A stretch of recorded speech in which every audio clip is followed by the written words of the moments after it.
নমস্কার বন্ধুরা, আমি জগদীশ বাংলাদেশের পার্বত্য অঞ্চল থেকে পিএসএসএম ত্রিপুরার পর্দায় সবাইকে স্বাগতম জানাচ্ছি। বন্ধুরা, আপনারা জানেন পিএসএসএম ত্রিপুরার উদ্যোগে বিনামূল্যে সারা পৃথিবীব্যাপী অনলাইনে এবং অফলাইনে ধ্যান শেখানো হয়। এই ধ্যান নির্দিষ্ট কোনো ধর্ম বা জাতিগোষ্ঠীর রীতিনীতি অনুসারে নয়। আপনি জন্মের পর থেকে যে শ্বাসকে নিয়ে বেঁচে আছেন এবং মৃত্যুর আগ পর্যন্ত যে শ্বাসের সাথে থাকবেন সেই শ্বাসকে নিয়ে আপনি যদি ধ্যানের মাধ্যমে রোগ নিরাময়, মানসিক শান্তি, আত্মনিয়ন্ত্রণ ও আধ্যাত্মিক উন্নতি করে সকল প্রশ্নের উত্তর পেতে চান, তাহলে আমাদের সাথে ধ্যানে জয়েন করতে পারেন। এই ভিডিও ডেসক্রিপশনে নাম্বার রয়েছে, আপনি চাইলে যোগাযোগ করতে পারেন। বন্ধুরা, আজকে আমি পিরামিড মাস্টার সন্দীপ রয় স্যার রচিত ধ্যান ও আধ্যাত্মিক বিজ্ঞান বইয়ের মৃত্যুর পরবর্তী জীবন অধ্যায়টি পাঠ করে শোনাব। আমাদের বর্তমান জীবনকে যদি সুন্দর করতে হয় এবং সঠিকভাবে বাঁচতে হয়, তাহলে মৃত্যুর পরবর্তী জীবন সম্পর্কে জ্ঞান থাকা একান্ত প্রয়োজন। মৃত্যুর পর আমরা কোথায় যাই, কি হয় আমাদের আত্মার গতি? আমরা অনেকেই ভাবি আমাদের এই জীবনই শেষ জীবন, এই শরীর শেষ হলে সব কিছু শেষ। তাই জীবন থাকতে যতটুকু সম্ভব টাকা পয়সা উপার্জন করি আর সেই অর্থেই ভোগ বিলাস করি। কিন্তু বাস্তবে আমরা এই জন্মের আগেও অগণিত জন্ম নিয়েছি এবং এই জন্মের পরেও অগণিত জন্ম নিব। যতক্ষণ পর্যন্ত আমরা এনলাইটেন না হব, ততক্ষণ পর্যন্ত আমাদের জন্ম মৃত্যুর চক্র চলতেই থাকে। জীবন শুধু এই পৃথিবীর বুকেই নয় কিংবা এই মনুষ্যরূপেই নয়, আমাদের এই দেহত্যাগের পর অর্থাৎ মৃত্যুর পরেও জীবন চলতেই থাকে। বাস্তবে আমাদের কখনো মৃত্যু হয় না, কারণ আমরা হচ্ছি একটি আত্মা, আর আত্মাকে কেউ কখনো মারতে পারবে না। সুতরাং মৃত্যু কেবলমাত্র আমাদের ভৌতিক শরীরে হয়। আমাদের এই নাম ঠিকানা হচ্ছে শরীরের পরিচয়। আমাদের ধর্ম, জাতপাত ইত্যাদিও আমাদের শরীরের পরিচয়। সারা জীবন আমরা কঠোর পরিশ্রম করে পয়সা কামাই, ঘর বাড়ি বানাই, বাচ্চাদের মানুষ করি, আর এইসব কাজ করতে করতে আমরা আমাদের নিজেদের কথাই ভুলে যাই। সকলের ইচ্ছা পূরণ করতে করতে আমরা নিজেদের প্রয়োজনের ব্যাপারে ভাবি না, জানার চেষ্টাও করি না আমাদের কি প্রয়োজন। আমরা অন্যের সম্পর্কে সব খবর রাখি, কে কি খেতে পছন্দ করে, কার কখন কি দরকার, কে কোথায় যাচ্ছে, কোথা থেকে আসছে, আমরা সব কিছু খবর রাখি, কিন্তু আমরা নিজেদের ব্যাপারে কিছু জানি না। আমরা একটা যন্ত্রের মতো সকাল থেকে কাজে লাগি, ঘর সংসার পরিবারের কাজ করতে করতে অবশেষে একদিন মৃত্যুবরণ করি। আর এই মৃত্যু নিয়ে আমাদের সকলের মনে এক প্রকার ভয় আতঙ্কে থাকে যে মৃত্যুর সময় যমদূত আসে আর খুব কষ্ট দিয়ে পেটাতে পেটাতে আমাদের নরকে নিয়ে যায়। শৈশবকাল থেকেই আমাদের মা বাবা, পরিবার, সমাজ এই কাহিনীগুলি শুনিয়ে শুনিয়ে আমাদের মানসিক পরিকল্পনায় এই ভয়াবহ জগৎ বানিয়ে দেয়, যে যমদূতরা ভয়ানক রূপ নিয়ে আসে আর আমাদের সাথে করে নিয়ে যায়।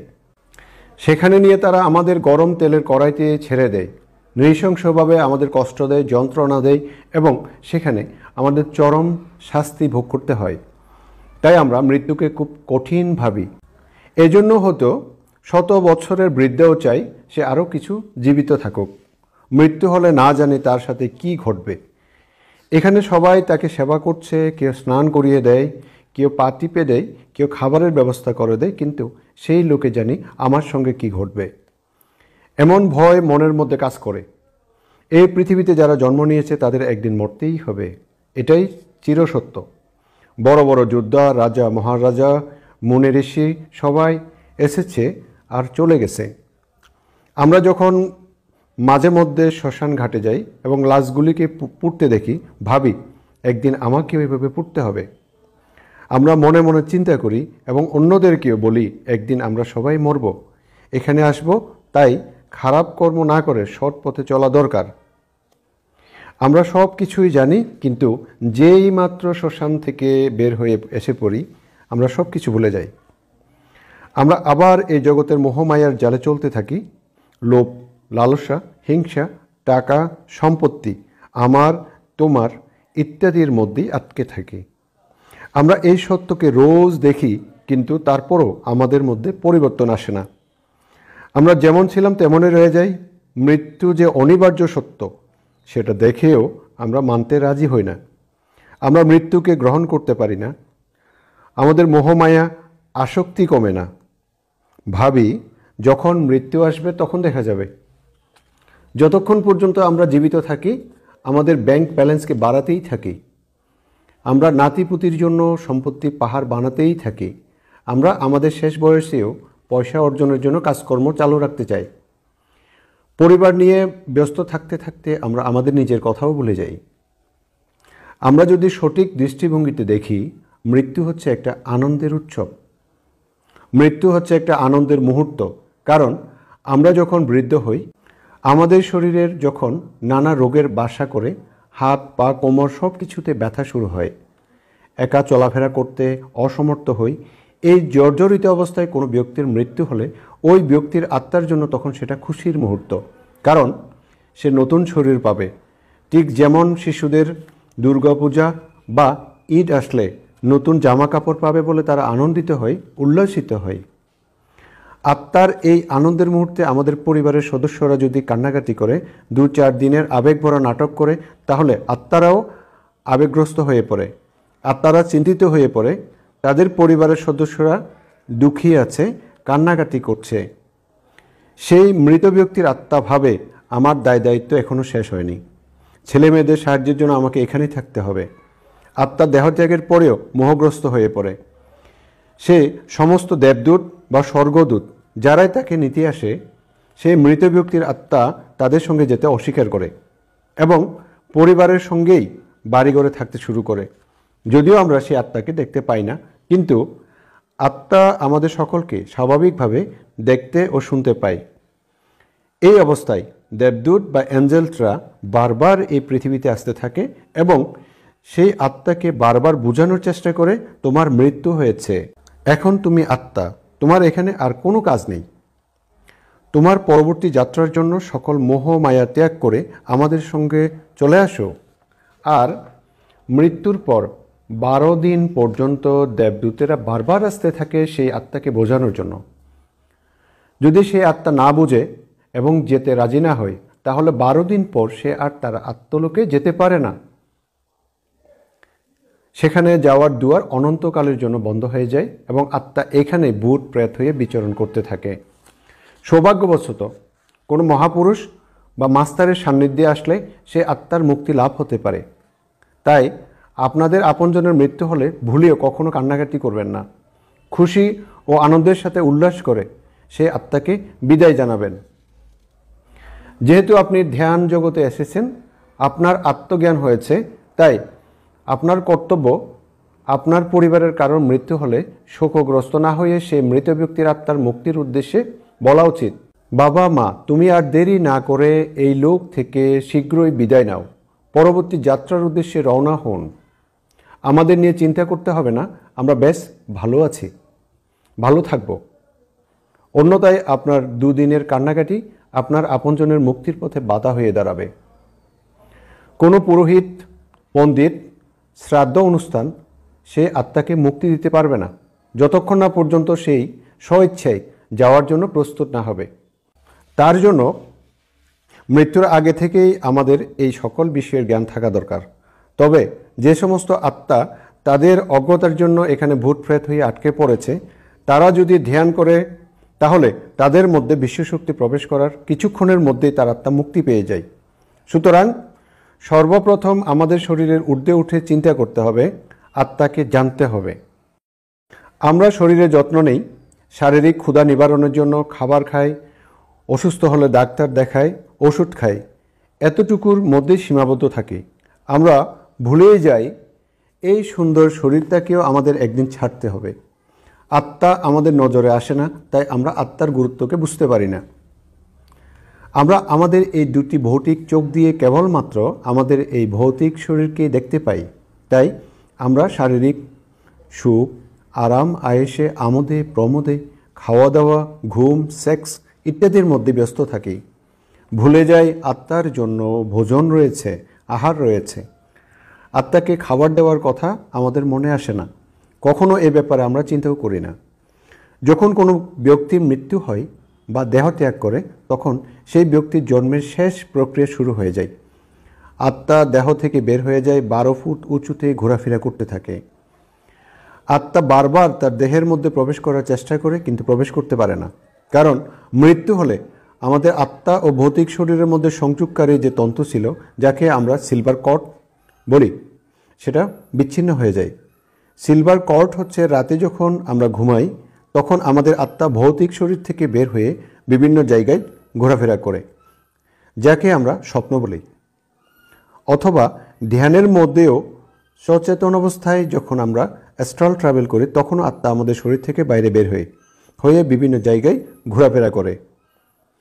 এই অবস্থায় আমাদের নাভি থেকে একটি সাদা রজত তন্ত্র বা সুতার মতো জিনিস, একটি উচ্চ কম্পনশীল তন্ত্র বের হয়ে আমাদের সূক্ষ্ম শরীরের সাথে যুক্ত থাকে।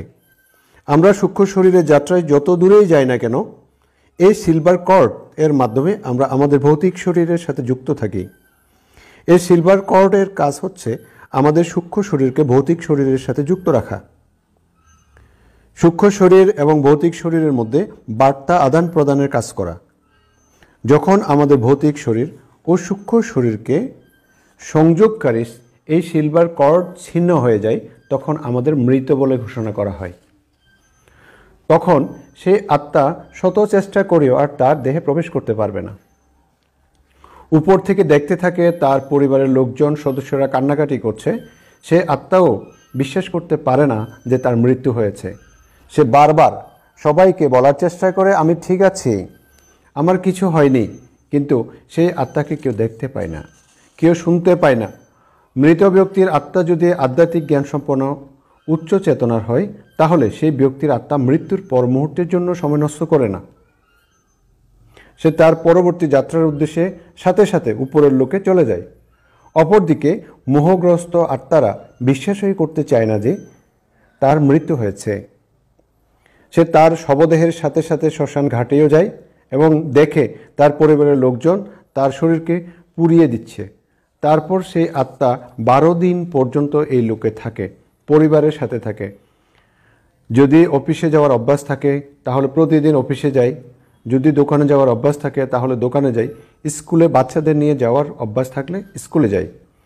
সে তার দৈনন্দিন জীবনের অভ্যাসের মতোই চলতে থাকে। পার্কে, হাটে, বাজারে, যেখানে যেখানে আড্ডা দিত সেখানে যায়। মৃত্যুর পর যার যার ধর্ম অনুসারে সে মৃত ব্যক্তির আত্মার মুক্তির উদ্দেশ্যে নানা ধর্মীয় ক্রিয়াকাণ্ড অনুষ্ঠান করা হয়, যাতে আত্মার সদ্গতি হয়, শান্তি লাভ করে। কিন্তু জীবিত অবস্থায় কখনো আমরা অন্যদের বলি না, তোমার আত্মার জন্য তুমি কিছু করো, তোমার আত্মার জন্য তুমি কিছু ভাবো, আত্মার উন্নতির জন্য কাজ করো। সারা জীবন এইভাবেই সংসারের পেছনে খেটে যাই, কিন্তু আমরা সেই ব্যাপারে কখনো চিন্তা করি না। আর একটা মেশিনের মতো কাজ করতে করতে সম্পূর্ণ জীবনটা কাটিয়ে দেই। মৃত্যুর পর ইউনিভার্স বা প্রকৃতি আত্মাকে 12 দিন সময় দেয়। এই 12 দিন আত্মাকে সাথে করে নিয়ে যাওয়ার জন্য তার গুরুদেব, দেবদূত, মাস্টার বা অতীতের পূর্বপুরুষরা তার কাছে বারবার আসতে থাকে বোঝানোর জন্য। কিন্তু অধিকাংশ আত্মা এই জড় জাগতিক মোহমায়ার জন্য যেতে প্রস্তুত হয় না এবং ভূত প্রেত হয়েই থেকে যায়। বলে, এই নতুন বাড়িটা সারা জীবন পরিশ্রম করে আমি বানিয়েছি, কিন্তু বেশি দিন আমি ভোগ করতে পারলাম না, থাকতে পারলাম না, তাই আমি এই বাড়িতেই থাকবো। আমাকে নাতি নাতনির বিয়ে দেখতে হবে, আমার জায়গা সম্পত্তি দেখাশোনা করতে হবে, দায়িত্ব কর্তব্য এখনও আমার শেষ হয়নি। আত্মা মৃত্যুর পরেও তার শারীরিক মোহমায়া আসক্তি ছাড়তে পারে না, যার ধরুন সে আত্মা মুক্ত হতে পারে না। তাই আমাদের জীবিত থাকতেই মোহমায়া মুক্ত থাকার বা অনাসক্তির অভ্যাস করতে হবে।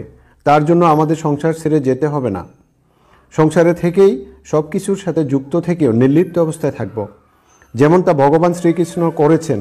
উদাহরণস্বরূপ, সুখ দুঃখ, জয় পরাজয়, মান অপমান, লাভ ক্ষতি সকল অবস্থাতেই সমভাব রাখতে হবে। মানে পয়সা বা ধন থাকলে সুখী, আর পয়সা না থাকলেও দুঃখী হওয়ার কোনো কারণ নেই। আজকে আমার কাছে গাড়ি আছে, কালকে গাড়ি নাও থাকতে পারে। আজকে আমার মা বাবা আছে, কালকে নাও থাকতে পারে। আজকে আমি এসি ঘরে আরাম করি, আগামীকাল সে এসি না থাকলে আমি যেমন দুঃখিত না হই, সেটাই অভ্যাস করতে হবে। আজকে আমার যে জায়গা সম্পত্তি আছে, কাল অন্য কেউ ভোগ করবে এবং পরশু আরেকজন ভোগ করবে, এটাই সংসারের নিয়ম। এমন অভ্যাস করতে থাকলে মৃত্যুর সময় নিজের শরীরটাকেও ছাড়তে আপত্তি থাকে না, মৃত্যু সহজ হয়ে পড়ে। আত্মজ্ঞানীদের জন্য মৃত্যুর সময়টা হচ্ছে উৎসবের মুহূর্ত। বাস্তবে আমরা হচ্ছি আত্মা বা চেতনা। এই আত্মা পৃথিবীতে এসে নতুন নতুন শরীর নিয়ে জন্ম নেয় এবং প্রতি জন্মে নতুন নতুন অনুভূতি অভিজ্ঞতা নিয়ে শিক্ষা গ্রহণ করে। আত্মা কেবলমাত্র তার জ্ঞান, বুদ্ধি, সংস্কারকে এই পৃথিবী থেকে সাথে করে নিয়ে যেতে পারে। তাই জীবনের মূল উদ্দেশ্য হওয়া উচিত জ্ঞান, বুদ্ধি, সংস্কারের দিকে নজর দেওয়া। আমাদের লক্ষ্য রাখা উচিত মৃত্যুর পর আমরা কোন কোন সম্পত্তিকে সাথে করে নিয়ে যেতে পারবো, কোনটা হবে আমাদের স্থায়ী সম্পত্তি। আমাদের এই সংসারটা হচ্ছে একটা রঙ্গমঞ্চ, এখানে আমরা নানা চরিত্রে অভিনয় করতে আসি।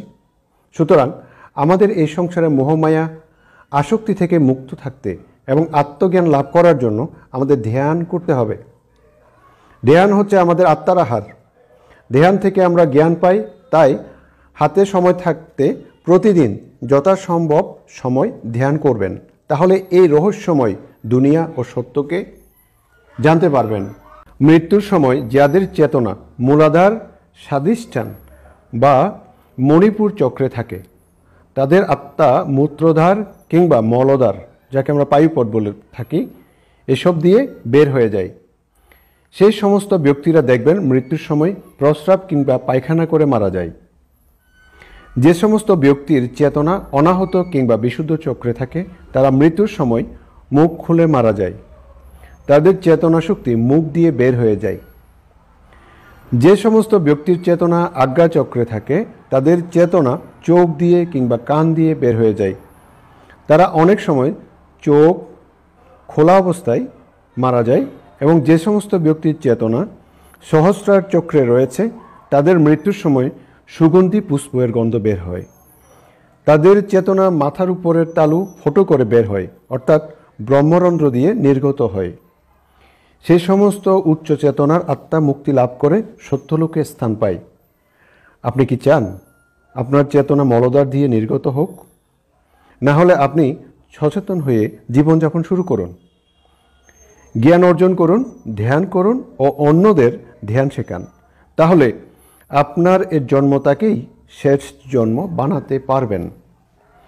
আমাদের মৃত্যুর পর আমরা যখন উপরের লোকে যাই, তখন আমাদের স্পিরিট গাইড বা মাস্টার আমাদের কার্মিক অ্যাকাউন্ট দেখায়। আমাদের কর্মের যে রেকর্ড সেটা খুলে যায়। সেটা সম্পূর্ণ টিভি পর্দার মতো আমরা দেখতে পাই। একে আকাশিক রেকর্ড বলা হয়। আমাদের অতীত জীবনের এক একটা ভালো মন্দ কর্মকে আমরা দেখতে পারি। আমরা কি উদ্দেশ্যে বা সোল প্ল্যান নিয়ে পৃথিবীতে গিয়েছিলাম এবং কি কি সম্পাদন করে আসতে পেরেছি। এই সময় কোনো বিচারক বা যমরাজও থাকে না। আত্মা তার রেকর্ড দেখে নিজেই স্বীকার করে সে কি কি সঠিক কাজ করে এবং ভুল কাজ করেছে, এবং সেই কর্মকে ব্যালেন্স করার জন্য তাকে কি কি শাস্তি ভোগ করতে হবে, কেমন শাস্তি কোন পরিস্থিতিতে গ্রহণ করবে, সে আত্মা নিজেই পছন্দ করে নেই। আমরা ছোটবেলা থেকেই শুনে আসি খারাপ কর্ম করলে মৃত্যুর পর নরকে যেতে হয়। সেখানে যমদূতরা বিভিন্নভাবে কঠোর শাস্তি দিয়ে তাকে, কিন্তু বাস্তবে এমন কিছু না। এই দুনিয়াতে আলাদা কোনো নরক নেই। আমাদের পৃথিবীতেই স্বর্গ ও নরক রয়েছে। আমরা যেমন কর্ম করব সে অনুসারে আমাদের ভবিষ্যতের নকশা তৈরি হবে। পৃথিবীতে মানুষ এত এত দুঃখ কষ্ট আছে, বিভিন্ন সমস্যায় জর্জরিত, রোগে আক্রান্ত, মানসিক যন্ত্রণায় ভুগছে। এটাই নরক। আপনি যার সাথে যেমন করবেন, পরবর্তীতে আপনাকে তেমন ভোগ করতে হবে। সুতরাং আমরা মৃত্যুর পর যখন উপরে যাই, তখন আমাদের সঞ্চিত কর্ম অনুসারে আমাদের পরবর্তী জীবনের নকশা তৈরি হয়ে যায়। সেটা এক প্রকার বিশেষ বৈঠকের মধ্যে দিয়ে খুব সচেতনতার সাথে আপনার স্পিরিট গাইড, গুরুদেব, ইষ্টদেবের পরামর্শ অনুসারে আপনার পরবর্তী জীবনের নকশা তৈরি করা হয়। আত্মা তার বিগত জন্মগুলির কর্মের দৃশ্য টিভির পর্দার মতোই দেখে এবং তার পরামর্শ টিমের সহযোগিতায় নিজেই পছন্দ করে নেই সে কেমন পরিবারের জন্ম নেবে, কোথায় জন্ম নেবে, কোন দেশে জন্ম নেবে, কে তার মা বাবা হবে, কেমন পরিবেশ দরকার তার ভালো মন্দ কর্মগুলিকে ভোগ করার জন্য। সে তার নতুন জন্মে কি হবে, ধনী গরিব, হ্যান্ডিক্যাপ, লেবার, ড্রাইভার, চোর, পুলিশ, ডাক্তার, বিজ্ঞানী, নেতা, মন্ত্রী, পুরোহিত, পণ্ডিত, আধ্যাত্মিক বিজ্ঞানী, সে কি পেশা নিয়ে কাজ করবে সব কিছুই নির্ণয় করা হয়। তার জীবনের কি উদ্দেশ্য থাকবে এবং সেই উদ্দেশ্য পূরণের জন্য তাকে কোন চরিত্রে ভূমিকা পালন করতে হবে তাও সিদ্ধান্ত নেওয়া হয়। আমাদের জীবনের ক্ষুদ্র থেকে ক্ষুদ্রতর ঘটনাগুলো আমরাই পছন্দ করে নিয়ে আসি। কখন আমাদের অ্যাক্সিডেন্ট হবে, কখন আমরা দুর্ঘটনার শিকার হব, কখন আমাদের মৃত্যু হবে, সমস্ত কিছুই নির্ধারিত থাকে। জন্ম নেওয়ার পূর্বে আমাদের কর্ম অনুসারে সম্পূর্ণ জীবনের একটি নকশা বা ব্লু প্রিন্ট তৈরি করা হয়। সেই নকশা অনুসারে আমরা পৃথিবীতে জীবন কাটাই। যখন আমরা পৃথিবীতে এই নাটক প্রদর্শন করতে আসি তখন আমরা আমাদের অতীত জীবন সম্পূর্ণ ভুলে যাই এবং বর্তমান জীবনের সঠিক জ্ঞান না থাকায় আমাদের সোল প্ল্যানের বাইরে গিয়েও আমরা অনেক অনুচিত কর্ম করে ফেলি, যার ফলে আমাদের আরও নতুন কর্মের বোঝা সাথে নিয়ে যেতে হয়। তাছাড়া যে সমস্ত মহাপুরুষ বা এনলাইটেন মাস্টার রয়েছে তাদের দেহত্যাগের পর পুনরায় জন্ম নিতে হলে তাদেরকে 20 থেকে 50 বছর এমন অপেক্ষা করতে হতো, কারণ সেই মহাপুরুষের মতো আত্মাকে ধারণ করার জন্য অনুকূল গর্ভ পাওয়া সহজ নয়। তেমন আধ্যাত্মিক উন্নত মা বাবা পাওয়া কষ্টকর। অনুরূপভাবে খারাপ ও দুষ্ট আত্মাদেরও জন্ম নেওয়ার জন্য বছরের পর বছর অপেক্ষা করতে হয়, কারণ অনুকূল গর্ভ পাওয়া কষ্টকর। বলা হয়ে থাকে হিটলার এখনও জন্মগ্রহণ করতে পারেননি, তার আত্মাকে এখনও দেখা যায়। অন্যদিকে যারা মধ্যবর্তী গুণের আত্মা রয়েছে তারা মৃত্যুর 4-5 দিনের মধ্যেই নতুন গর্ভে প্রবেশ করে যায়। যখন একটি আত্মা মানবদেহে জন্মগ্রহণ করার সিদ্ধান্ত নেয় তখন সোল প্ল্যান তৈরি করার সময় তার জন্য স্পিরিট গাইড নিযুক্ত করা হয়। কারোর জন্য 2টি স্পিরিট গাইড, আবার কারোর জন্য 3টি বা 4টি গাইড নিযুক্ত করা হয়। সেটা নির্ভর করে আত্মা কতটুকু উন্নত সেটার উপর। স্পিরিট গাইডরা জন্মের শুরু থেকে মৃত্যু পর্যন্ত সম্পূর্ণ জীবনকালে আমাদের সাথে থাকে এবং আমাদের সহায়তা করে। আমাদের জন্মের যে নকশা রয়েছে সেই নকশা অনুসারে চলার জন্য আমাদের পরোক্ষভাবে সহায়তা করে থাকে। সুতরাং আমরা জন্ম নেওয়ার আগে সমস্ত কিছু পরিকল্পনা করে এই পৃথিবীতে জন্মগ্রহণ করি, কিন্তু আমরা জন্মের পর আমাদের অতীত সম্পর্কে ভুলে যাই। আমরা কি প্ল্যান নিয়ে এসেছি সেটাও জানি না। কেবলমাত্র আমরা আমাদের পরিবারকেই চিনি। ঈশ্বর এমনইভাবে মনুষ্য জীবনকে প্রোগ্রামিং করেছে যে সে জন্মের পর অতীতকে ভুলে যাবে এবং ভবিষ্যৎ কেউ জানতে পারবে না। আমরা যদি সাধারণ জ্ঞান নিয়ে অতীতের জন্মগুলি মনে রাখি তাহলে আমরা দুঃখ দুশ্চিন্তায় পড়ে যাব এবং ভবিষ্যতের নাটক যদি আমরা আগেই দেখে ফেলি যে কখন আমাদের সাথে কি দুর্ঘটনা হবে তাহলে ভয়ে চিন্তায় আর বাঁচতে পারবো না। আমরা আর পৃথিবী নামক এই মঞ্চে নাটক করে পাশ করতে পারবো না।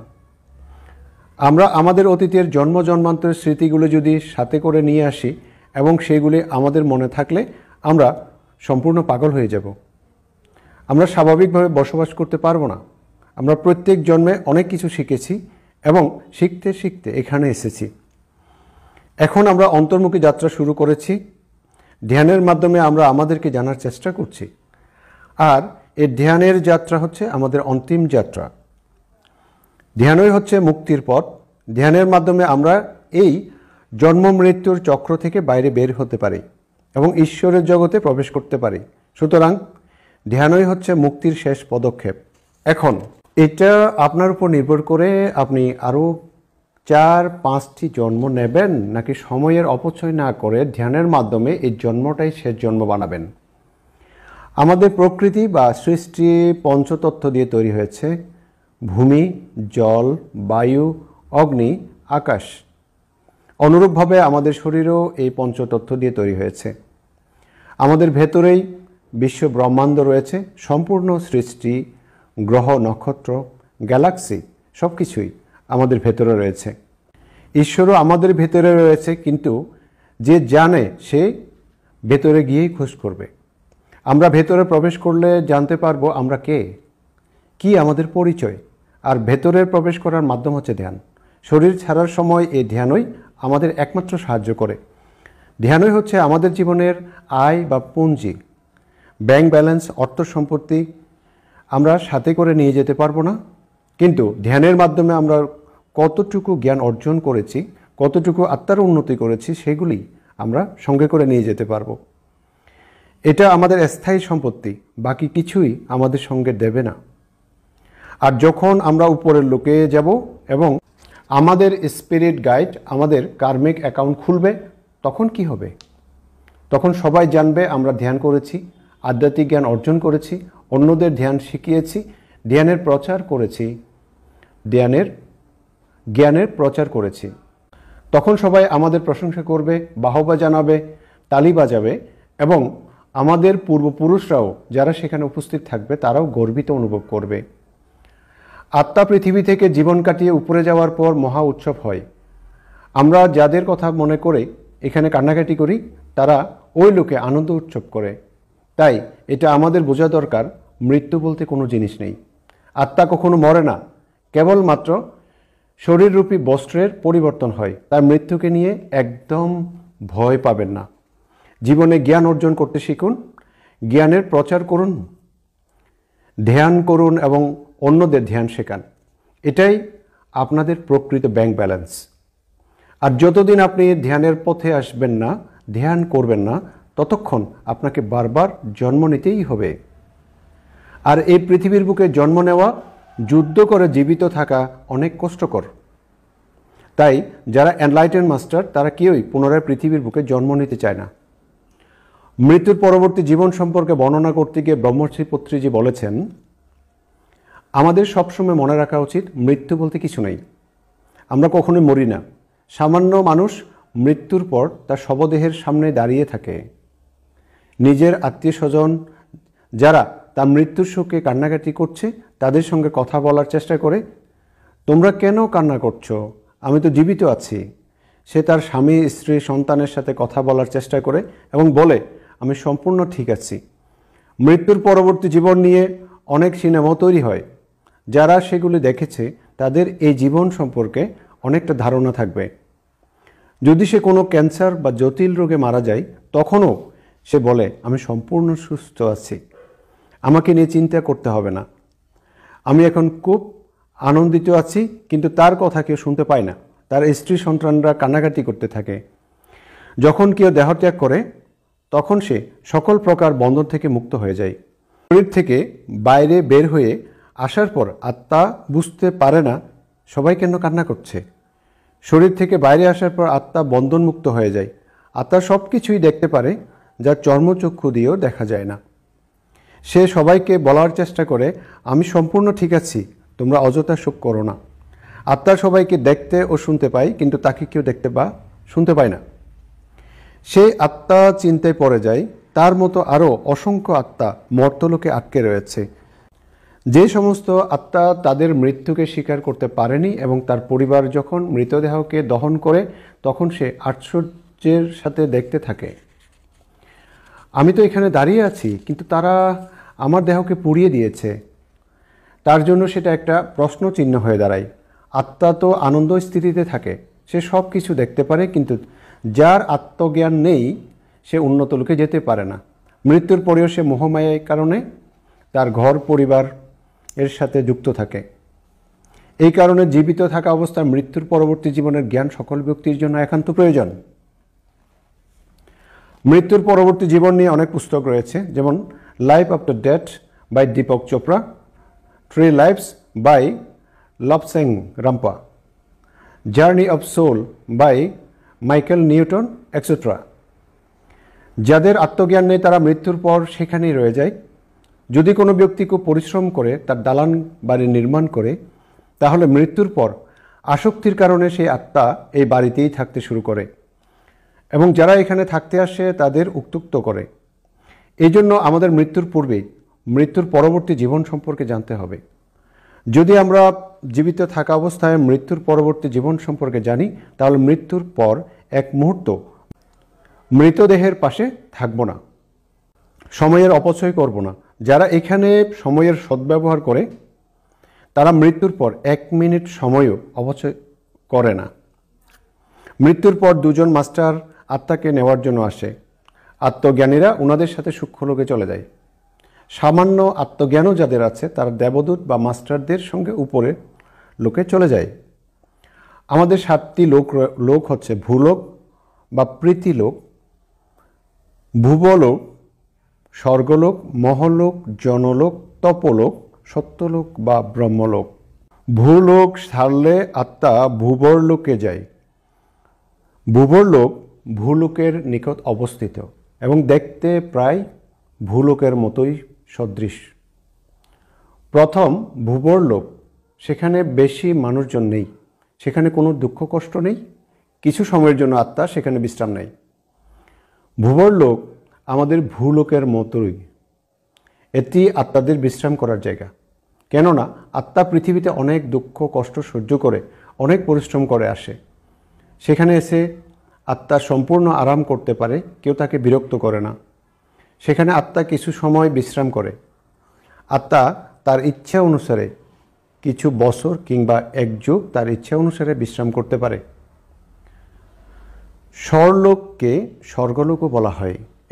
এখানে অত্যন্ত সুন্দর জীবজন্তু, প্রকৃতি এবং সঙ্গীত রয়েছে। সেখানে আত্মারা প্রফুল্লিত থাকে। তারপর কিছু সময় আত্মা ভূবরলোকে বিশ্রাম করার পর স্বর্গলোকে যায়। সেখানে বিভিন্ন প্রকার সঙ্গীত ও প্রকৃতির আনন্দ গ্রহণ করে। যারা এই জন্মে তপস্যা করে দেহত্যাগ করেছে তারা তপলোকে প্রবেশ করে। যদি আত্মা পৃথিবীতে এসে ধ্যান করে গেছে তাহলে সে স্বর্গলোক অতিক্রম করে তপলোকে প্রবেশ করতে পারে। ধ্যানীরা তপলোকে যায়। নিঃস্বার্থভাবে যারা সেবার কাজ করে তারা মহরলোকে যেতে পারে। যারা পৃথিবীতে এসে ধ্যান করে এবং ধ্যানের প্রচার করে তারা তপলোকে ও সত্যলোকে যেতে পারে। যারা পিরামিড মাস্টার পৃথিবীতে এসে সত্যকে জেনে সত্যের পথে চলে ও সত্যের সাথে জীবনযাপন করে তারা সত্যলোকে যেতে পারে। যারা পৃথিবীতে এসে ধ্যান করেনি, সমাজ কল্যাণের কাজও করেনি, কেবলমাত্র সাধারণ মানুষের মতো জীবনযাপন করেছে, তারা স্বর্গলোকে যায়। যে আত্মা সত্যকে জানতে পারেনি তারা জনলোকে যায়। যে সকল আত্মা পৃথিবীতে এসে ধ্যান করে তারা তপলোকে যায়। যারা ধ্যান করে এবং ধ্যানের প্রচার করে তারা সত্যলোকে যায়। ভূবরলোক মানে নিম্ন সূক্ষ্মলোক অর্থাৎ লোয়ার স্টার ওয়ার্ল্ড, এবং স্বর্গলোক মানে উচ্চ সূক্ষ্মলোক অর্থাৎ হায়ার স্ট্রাল ওয়ার্ল্ড। জ্ঞানলোক মানে কারণলোক অর্থাৎ কজাল ওয়ার্ল্ড। মহরলোক মানে মহাকারণলোক অর্থাৎ সুপ্রা কজাল ওয়ার্ল্ড। জনলোকে আত্মারা জ্ঞান গ্রহণ করতে পারে। সত্যলোক থেকে মাস্টাররা জনলোকে এসে তাদের জ্ঞান প্রদান করে। জনলোকে জ্ঞান গ্রহণ করার পর আত্মা ভূলোকে এসে ধ্যান করে এবং ভালো কর্ম করে। শাকাহারী, ধ্যানী এবং আত্মজ্ঞানী হয়ে আত্মা উচ্চ লোকে যেতে পারে। যে সকল আত্মা পৃথিবীতে এসে জেনে ফেলে আমিই ভগবান, সে সত্যলোকে যেতে পারে। তারপর আর তাকে ভূলোকে বা পৃথিবীতে আসার প্রয়োজন হয় না। পিরামিড মাস্টাররা নিজে ধ্যান করে এবং অন্যদেরও ধ্যান শেখায়, তাই তারা স্বর্গলোক, জনলোক, তপলোক পার করে সত্যলোকে যেতে পারে। সামান্য মানুষ ভূবরলোক থেকে স্বর্গলোক বা জনলোকে যেতে পারে। জনলোক মানে কারণলোক। কারণলোকে মাস্টাররা এসে তাদের জ্ঞান দেয়। তুমি কে? তোমার পরিচয় কি? তুমি জানো? এই জনলোকে তোমার আসার উদ্দেশ্য হচ্ছে তোমাকে আত্মজ্ঞান লাভ করতে হবে। এর আগেও অনেক লোক রয়েছে, তুমি ধ্যান করনি, তপ করনি, এখন তুমি পৃথিবীতে গিয়ে সব কিছু শিখে ভালো কর্ম করো। জনলোকে আত্মাদের উন্নতির জন্য পরামর্শ দেওয়া হয়। সেখানে পরামর্শদাতার টিম অর্থাৎ কাউন্সেলিং টিম থাকে। জনলোক থেকে উপরের লোকে যাওয়ার জন্য পুনরায় আমাদের পৃথিবীতে জন্ম নিতে হয়। যেমন ক্লার্ক থেকে অফিসার হওয়ার জন্য পরীক্ষায় উত্তীর্ণ হতে হয়, ঠিক তেমনি ভূবরলোক থেকে উপরের লোকে যাওয়ার জন্য আমাদের পৃথিবীতে এসে ধ্যান শিখে আত্মজ্ঞান লাভ করতে হয়। এখানে এসে আত্মারা আবার অজ্ঞানতার কারণে বিভিন্ন পূজাপাঠ, নামাজ, প্রার্থনার জন্য মন্দির, মসজিদ, গির্জায় যায়। কিন্তু কিছু সংখ্যক আত্মা পিরামিড ধ্যান কেন্দ্রে গিয়ে ধ্যান শিখে, কারণ তার অন্তরাত্মা তাকে বলে সে উপরের লোকে অগ্রসর হওয়ার জন্য এখানে পরীক্ষা দিতে এসেছে। যে ব্যক্তি ভূলোকে সম্পূর্ণ সত্যকে জেনে যায় যে আমি ভগবান, সেই আত্মা সরাসরি সত্যলোকে যেতে পারে। সেখানে একজন বুদ্ধ, একজন যিশু, একজন মহাবীরের মতো আত্মারা থাকে। যে সমস্ত ব্যক্তি সত্যকে জেনে গেছে তারা পৃথিবীতে আর পুনরায় আসে না, কারণ তারা সব কিছু শিখে নিয়েছে। যদি না শিখে তাহলে পুনরায় তাকে পৃথিবীতে আসতে হয়। সত্যলোকেও আত্মার অনেক কাজ ও দায়িত্ব থাকে। আত্মা নতুন নতুন গ্রহ নক্ষত্রের সৃষ্টি করতে পারে, নতুন আবিষ্কারও সৃজন করতে পারে। তখন আমরা সহ সৃষ্টিকর্তা হয়ে যাই। আমরা যারা পৃথিবীতে জন্ম নিয়ে নিজেকে মানুষ ভাবি, বাস্তবে আমরাই ভগবান। ভগবান তো ভগবানই হয়। ধরুন, দেশের প্রধানমন্ত্রী যদি কোনো প্রত্যন্ত গ্রামে গিয়ে রাস্তার পাশের দোকান থেকে চা মিষ্টি খায়, তাহলে সে কি প্রধানমন্ত্রী নয়? কেবল পার্লামেন্টে থাকলেই কি প্রধানমন্ত্রী হয়? প্রধানমন্ত্রী যেখানেই থাকুক সে প্রধানমন্ত্রীই থাকে, সে তাজমহলে যাক বা পার্লামেন্টে থাকুক কিংবা কোনো চার দোকানে। আমরা শিরদি সাই বাবাকে একজন ছেঁড়া পাটা বস্ত্র পরা বৃদ্ধ লোক ভাবি, কিন্তু তিনি যদি প্যান্ট শার্ট পরে আসে তাহলে আমরা তাকে চিনতে পারি না। সত্যলোকবাসী যেখানে থাকুক তিনি সত্যলোকবাসীই থাকবে। আমরা ভিন্ন ভিন্ন লোক থেকে এখানে এসেছি। যতক্ষণ ভালো কাজ না করব ততক্ষণ পর্যন্ত আমরা জনলোক থেকে মহরলোকে যেতে পারবো না। মহরলোক থেকে তপলোকে যাওয়ার জন্য পুনরায় পৃথিবীতে আসতে হবে। এখানে এসে যখন সে ধ্যান করবে তখন তপলোকে যেতে পারবে। তপলোক থেকে সত্যলোকে তখনই সে যেতে পারবে যখন সে অন্যদের ধ্যান শেখাবে। তাহলে বুঝুন এই ভূলোক বা পৃথিবী লোকের কত গুরুত্ব রয়েছে। এখানে সবাই আমাদের দুঃখ কষ্ট দেয় এবং আমরাও অন্যদের কষ্ট দেই। সংঘর্ষপূর্ণ জীবনে ধ্যান করে দ্বৈত থেকে অদ্বৈততে পৌঁছতে হবে। মনে করুন, জনলোকে 100 জন আছে এবং সবাই জানে ভূলোকে আসতে হবে, কিন্তু 99 জন লোক পৃথিবীতে আসতে চায় না। বলে, শেষবার যখন আমি পৃথিবীতে গিয়েছিলাম অনেক কষ্ট সহ্য করতে হয়েছে, এখানে আমি আর যাব না। আমি এখানে থেকেই তোমার খেলা দেখব, তুমি যাও। কেবল একজন ব্যক্তি অগ্রসর হয়, কারণ তাকে এখান থেকে মহরলোকে যেতে হবে। যখন আপনি পৃথিবীতে আসার সিদ্ধান্ত নেন তখন সেখানকার মাস্টার আপনাকে পরামর্শ দেয় কোথায় জন্ম নেবে, কে আপনার মাতা পিতা হবে, আপনি পুরুষ নাকি স্ত্রী হবেন, কেমন শরীর ধারণ করতে হবে ইত্যাদি পরামর্শ নিয়ে আপনি জন্মের আগে সমস্ত কিছু নির্ণয় করবেন। সেখানকার মাস্টাররা এবং আপনি সবাই মিলে বিচার পরামর্শ করে ঠিক করেন কতটুকু কষ্ট ভোগ করবেন, কতটুকু সুখ ভোগ করবেন, কতটুকু দুঃখ সহ্য করতে হবে ইত্যাদি সব কিছু তারা বলে থাকে। আত্মা পাপকর্ম ভোগ করার জন্য নিজেই কষ্টের পরিমাণ নির্ধারণ করে। আত্মা নির্ধারণ করে কোন বয়সে তার দুর্ঘটনা হবে, হাত পা ভাঙবে, কি কি রোগ সে ভোগ করবে, কি কি ভালো ফল ভোগ করবে, তার সাথে কখন কি ঘটবে, সমস্ত কিছুর নকশা তৈরি করেই আত্মা পৃথিবীতে জন্ম নেয়।